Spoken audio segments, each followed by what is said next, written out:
Aduh, senang sekali saya Kak Rose bersama Daniel. Hari ini bisa kembali menemani Anda karena hari ini kita akan sama-sama untuk Rumpi No Secret. Semangat bagus. Oke.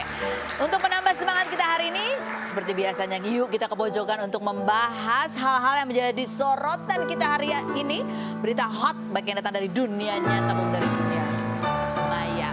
Berita apa yang kita sorot yang panas banget? Ini dia deretannya. Setelah dihebohkan dengan pengakuan Tegar soal perceraian, kini Sarah Sheila Camelia, mantan istri Tegar yang sejak kemarin dihujat dan dianggap menjadi sumber perceraian karena senang berfoya-foya menghabiskan uang Tegar, akhirnya ikut bicara ke publik mengenai kabar tersebut dan membeberkan alasan perceraian mereka bukanlah karena uang. Sarah yang memiliki bisnis kecantikan, nail art halal hingga fashion ini mengaku diberi kecukupan uang selama menikah. Berbeda dengan statement Tegar yang mengaku depresi dan banyak pikiran hingga kurus karena kesulitan mencari uang. 2 hari lalu Sarah sempat mengungkapkan tabiat mantan suami yang gemar meminjam uang kepada para fans untuk alasan membayar DP rumah senilai 20 juta. Yang kemudian diklarifikasi Sarah jika memang benar ia dan Tegar sedang membooking rumah dan harus membayar 23 juta untuk DP. Namun keinginan itu batal karena keadaan ekonomi yang belum baik. Sarah yang menikah dengan Tegar pada Maret 2020 silam dan dikaruniai seorang anak laki-laki ini juga menegaskan jika hidup mereka tidak sesulit itu sampai harus meminjam sana-sini. Diakui Sarah, Tegar memiliki tabungan yang cukup untuk memenuhi kehidupan sehari-hari dan tidak mau bertanggung jawab dengan perilaku Tegar yang meminjam uang karena alasan dirinya dan anak.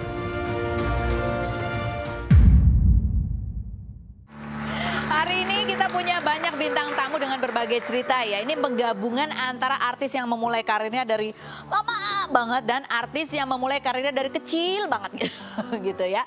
Semuanya punya cerita, tapi yang pertama yang akan kita bahas ini adalah seorang perempuan. Jadi tuh pernah kuliah sastra Indonesia, pernah belajar bahasa Perancis, pernah sastra Jepang, pernah macam-macam. Tapi dia dikenalnya justru dengan nama Cici Tegal. Sebenarnya bisa bahasa Tegal atau enggak ya? Kita lihat dulu profilnya Mbak Cici Tegal berikut ini.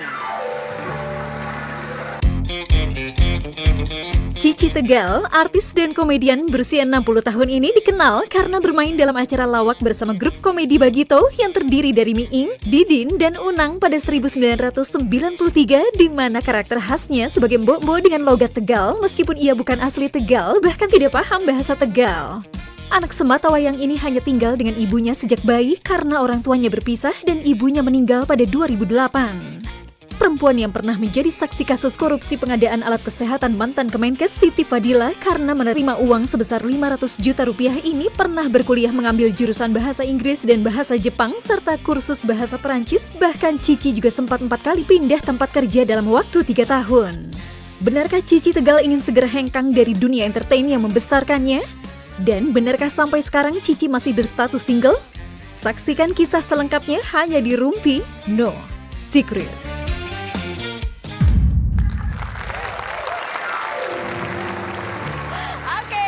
Sudah bersama Mbak Cici Tegal, kita ketemu nih ngobrol. Kalau Mbak Cici Tegal mah ceritanya panjang banget sampai bingung ya. Tapi kita dulu sama-sama umur kan.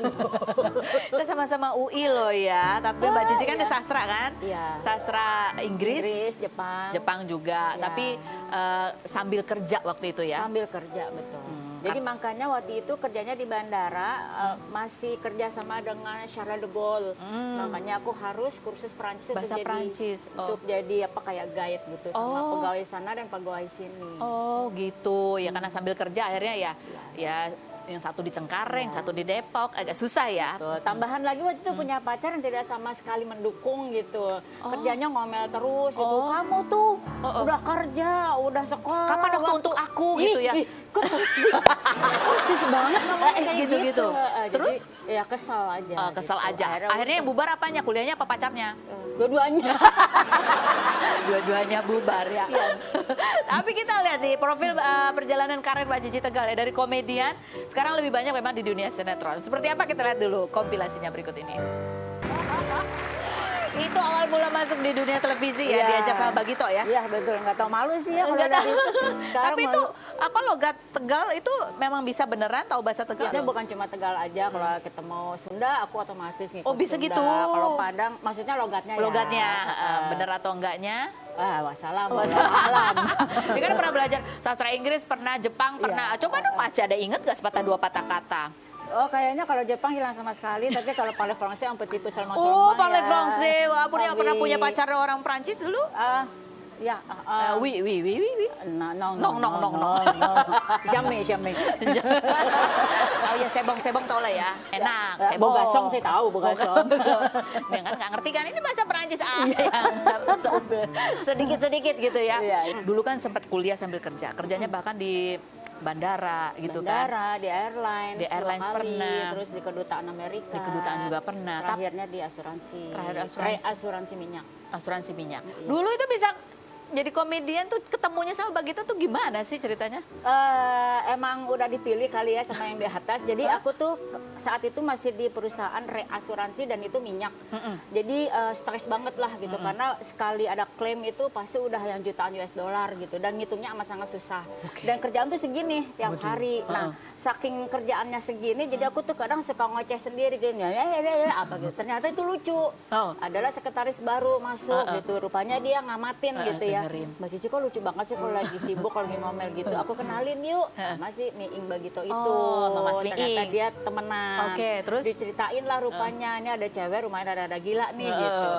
Mbak tuh, Mas Miing mau ketemu sama Mbak. Karena waktu itu dia habis dapat proyek di TV swasta itu, yang miliaran itu, lagi cari cewek-cewek Butuh buat bintang talent-talent. tamu. Iya. Terus? Aku nggak pede sebetulnya karena aku merasa udah tua dan saat itu aku memang udah punya jabatan juga. Suruh ngelawak kayaknya kok Gimana pantes anak buahku kali nanti ya gitu. Terus bosku juga gimana nanti ngeliatnya.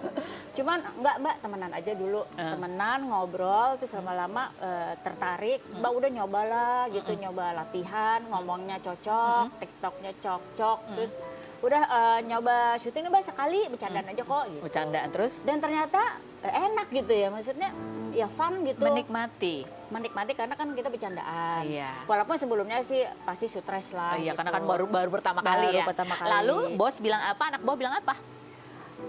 Awalnya aku memang agak kaku karena masih kebayang gitu. Dan semuanya kaget. Terus Gue nggak nyangka ya lo tuh di kantor pakai dasi, Serius gitu. serius gitu. Ternyata lo bisa gila gitu. Gue sih malu ngelihatnya. Terus nyokap juga kan aku beling satan ya gitu, namanya juga ngelawak gitu. Kamu kok gitu sih, kamu tuh orang Jawa loh, kamu tuh harus halus loh. Jadi nggak ada yang nggak ada yang dukung. support. Nggak ada. Terus Cuman yang bikin enak ialah honornya pada saat itu tuh sekali syuting mungkin berapa episode gitu ya. Kok lebih gede ya dari gaji gue, cuma ketawa-ketiwi doang dan cuma gaji 2 hari. sebulan. Oh iya, 2 hari syuting doang. Akhirnya Akhirnya enjoy aja, jadi aku syuting pada saat libur. Kalau liburnya udah habis, ambil cuti. Cutinya udah habis, aku bohong. Bilang sakit, bilang ada yang meninggal, sampai bosku itu gini, lo mau ngapain lagi? Tolong ya lo pikirin deh alasannya, gue udah pusing. Udah segala macam alasan gitu. Lama-lama nggak enak, karena aku bolos ngomongnya alasannya apa, tapi nongol Muncul di TV. Iya. Kecuali duitnya dikasih buat kantor separoh mungkin gitu. Jadi Ya akhirnya udah. suruh memilih lah ya. Akhirnya nyerah lah. Akhirnya semua nyerah. Iya. Akhirnya sampai sekarang justru itulah rezekinya di situ Udah ya. keenakan Bu. Oke, enak banget ya. Ya nggak disuruh-suruh sama orang, nggak dimarahin Nggak ada sama ya? bos gitu. Oh, enggak ya. Di sini juga nggak pernah dimarah-marahin sutradara, nggak pernah ya? Dimarahin tapi kan bercanda. Oh. Udah gitu kalau dimarahin ya tabahlah sampai akhir karena kan duitnya ketahuan. Oh iya gitu. iya.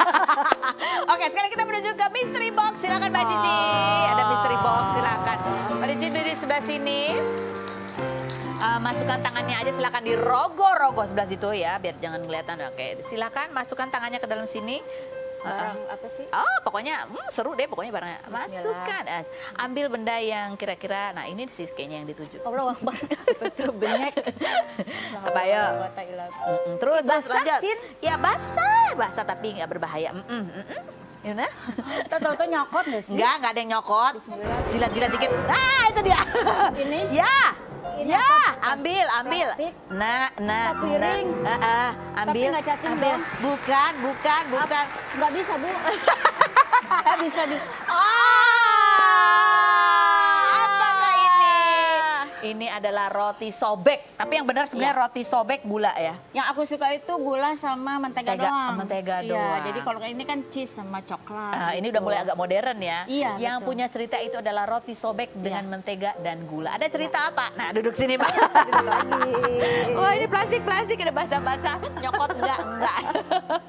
Ada cerita apa tentang roti sobek, mentega dan gula? Iya, jadi ibuku itu kan dia pekerja, gitu. Jadi tiap hari kerja. Nah, aku ditinggal di rumah. Aku masih kecil banget deh, belum sekolah gitu. Nah, namanya anak kalau orang tuh habis pergi pasti nungguin dong ada oleh-oleh apa. Suatu hari dibeliin roti ini. Ternyata enak banget. Sehingga pada saat habis kerja selalu aku minta dibeliin ini. Dan selalu tuh jadi nunggu di depan gitu. Senang banget dapet ini dan memang enak dan emang sampai aku besar, ibuku juga udah nggak ada, aku masih cari roti ini. Tapi karena sekarang kan udah susah, hanya ketemu kalau di daerah gitu atau ya di pinggir-pinggir lah gitu. Jadi ibu adalah single parent, kerja? Iya, single parent. Jadi kalau tinggal di rumah sama siapa?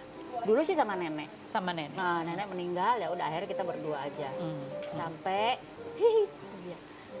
Ibu. iya. Apa sih yang paling masih diingat terus ya? Pasti semua kenangan pasti diingat. Iya. Tapi momen-momen apa yang membuat Mbak Cici mungkin merasa, aduh bangga banget ya, ibuku tuh luar biasa.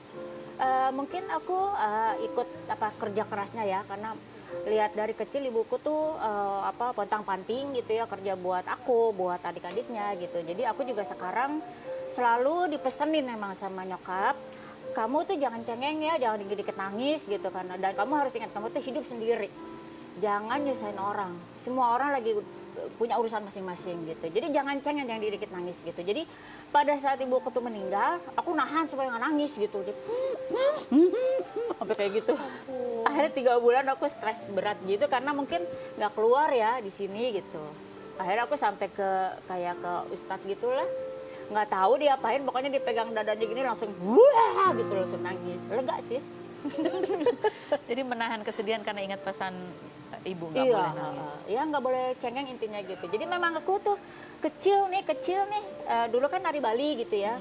Nah ibuku tuh sebelum berangkat, jadi dia nyediain ini, kamu nari apa? Nari pendek, nari panji semirang, nari Bali kan. Ini bajunya, ini segala macamnya, terus ini ongkosnya. Kamu berangkat sendiri ya, atau kamu dititipin lah sama ibunya teman gitu. Ya udah aku nenteng sendiri gini. Dia mandiri dari kecil. Mandiri, jadi sampai di lokasi tuh orang-orang didandanin sama ibunya, aku mah dandanin sendiri. Sampai ibu-ibu tuh ngeliat kesian, ibu kamu kemana nak? Kerja? Cuek aja gitu aku. Aduh sini-sini tuh, miring-miring tuh kainnya. Akhirnya ibu-ibu yang pada nolongin aku gitu. Udah nanti pulang gitu lagi. Karena ada masa-masa di mana kayak merasa sedih banget, kayak kok kenapa sih aku begini gitu. Cuman ada ibu pun sibuk kerja gitu. Sebetulnya sih aku udah merasa tegar banget gitu ya. Cuman paling sedih itu kalau dibully lah gitu. Dibully karena mungkin dulu tuh kalau yang namanya perceraian tuh kayaknya tabu gitu ya. Nggak kayak sekarang gitu ya. Nah jadi suka denger cerita-cerita dari orang gitu yang ibu kamu tuh anu gitu loh. Terus akunya juga kadang emang ya kalau anak yatim tuh bandel banget gitu. Ya namanya anak kecil mungkin nakal ya. Di label seperti itu. Dan bahkan itu kadang dibully teman-teman gitu yang "Cuman bapak lo kemana?" Ya pokoknya gitu deh. Kata-katanya nggak enak gitu. Ya paling itu aja sih. Itu aja ya. Berat buat Mbak Cici pada masa Ya kecil. kasihan aja, maksud aku ibuku tuh kan udah kerja mati-matian masih kena kayak gitu omongannya Fitnah gitu. seperti Padahal itu. kan aku tahu banget ibuku tuh nggak ngapa-ngapain dan memang kerjanya bener-bener pulang malam, pulang sore, telat gitu buat bukan buat aku aja tapi buat adik-adiknya juga gitu. Dan tapi itu semua sudah dilewati. Cuman kalau mengingat-ingat itu tuh rasanya masih sakit ya, sedih ya. Ya, yang sebetulnya yang aku masih sedih lagi sih ibuku tuh karena anak cuma satu, kepengen banget kayak orang-orang. Pengen banget anaknya jadi sarjana, sebentar tahu dong ceritanya kayak gitu. Harus kerja, jadi nggak Harus selesai kerja. kuliahnya. Dan sebetulnya pada saat mungkin aku manggung apa udah ngartis gini, duit sih insya Allah ya udah banyak. Cuman kalau untuk kerja lagi kayaknya otaknya udah butek ya Bu. Untuk belajar lagi. Untuk belajar Jadi sarjana, lagi kayaknya. udah malas deh ya. Kayaknya kalau harus lihat buku si tebel-tebel Tea gitu ya mendingan Aduh, naskah kali ini selama Gulanya. Abah Komar ini juga mengawali karir sebagai komedian. Kita panggilkan Abah Komar. Silakan masuk. Assalamualaikum. Assalamualaikum. Beda kan nih penampilannya sekarang ya? Iya Udah lama nih. aku gak ketemu loh. Ini ada cerita apa tentang penampilan Abah Komar yang sekarang ini? Sebelumnya kita lihat dulu profilnya berikut ini. Nurul Komar atau Abah Komar, komedian, artis, sekaligus politikus berusia 62 tahun ini mengawali karir dengan membentuk grup lawak Tomtan saat berusia 16 tahun dan pernah bergabung dengan grup lawak Empat Sekawan bersama Dery, Eman, dan Ginanjar. Pemain film Benyamin Biangkerok yang pernah menjadi kepala sekolah dan rektor ini sempat ditahan selama 2 tahun sejak 2019 atas kasus dugaan pemalsuan dokumen S2 dan S3. Tahun lalu, Abah Komar divonis kanker usus stadium 4C dan telah dinyatakan sembuh setelah 11 kali kemoterapi. Pria yang kini kerap membuat konten di YouTube dan sosial media mengenakan baju khas suku Baduy ini dalam tayangan YouTube 20 Juni lalu kembali bertemu dengan Angelina Sondah yang ia jodohkan dengan Aji Mas Said. Keduanya menangis haru dan mengenang masa-masa menjabat di DPR RI. Seperti apa kedekatan Abah Komar dengan Angelina Sondah? Dan benarkah Abah kini aktif membuat konten karena tidak mau namanya redup? Saksikan kisah selengkapnya hanya di Rumpi No Secret. Baik nih Abah Komar ini kalau lihat, aduh perjalanan hidupnya dan karir yang sudah pernah dijalani itu lebih banyak lagi ya. Dari komedian, anggota. Iya. Masih ternyata ya. Iya. Masih mencari celah. Masih loh dia. Masih ada bikin kaget ya. Elemen kejutan masih ada. Ya ampun. Hati-hati salah pegang. Ini nggak apa-apa, itu dadang punya. Anggota dewan pernah, rektor pernah ya. Seru. Seru banget. Sekarang jadi anak ini ya, konten kreator dong ya berarti namanya. Coba kita lihat seperti apa sih kompilasi perjalanan karirnya Abah Komar berikut ini. Kalau lihat video itu apa yang paling dikangenin sih? Video-video itu tadi pas saat tampil jadi komedian. Ya kangen tampil. Kangen tampil, apa kangen honornya juga? Karena sikap kita kan berkesenian, kehidupan kita kan berkesenian. Jadi lebih santai gitu ya? Ya, berkesenian. Bahwa ada sempat jadi Anggota sesuatu. dewan, Itu prestasi bagi seorang pelawak, prestasi bagi seorang pelaku seni panggung dan film. Gitu. Tapi enakan mana? Sebenarnya secara batin enakan mana? Kata orang tua, hirup mah kumaha rarasaan orang. Hidup itu tergantung perasaan kita. Garam itu sesungguhnya tidak asin. Yang mengatakan asin itu karena kita punya rasa. Hati kita jembar ya jembar hidup ini. Kalau hati kita sumpek ya sumpek. Jember apaan sih? Jember, jembar. Habar. Lega, lebar. Lega. Oh lega. Embung. Oke. Jadi hidup tergantung perasaan tergantung kita. perasaan, tergantung bagaimana kita memaknai. Yes. Nah kalau penampilan yang sekarang nih, ini sampai nyeker loh. Ini kemana-mana nyeker beneran ya? Iya. Bukan cuma sekedar kostum ya? Masuk ke kelas juga ngajar di kampus. Begini? Ya seperti Ada ini. cerita apa ini? Dan kemudian ada cerita apa? Kemarin sempat divonis menderita kanker usus ya. Kanker usus stadiumnya juga stadium tinggi. Stadium 4C. 4C, kita lihat sekarang. Nah, itu gimana sekarang kondisinya? Kita akan bahas lain berikut ini. Jangan kemana-mana, tetap di Rumpi. No Secret.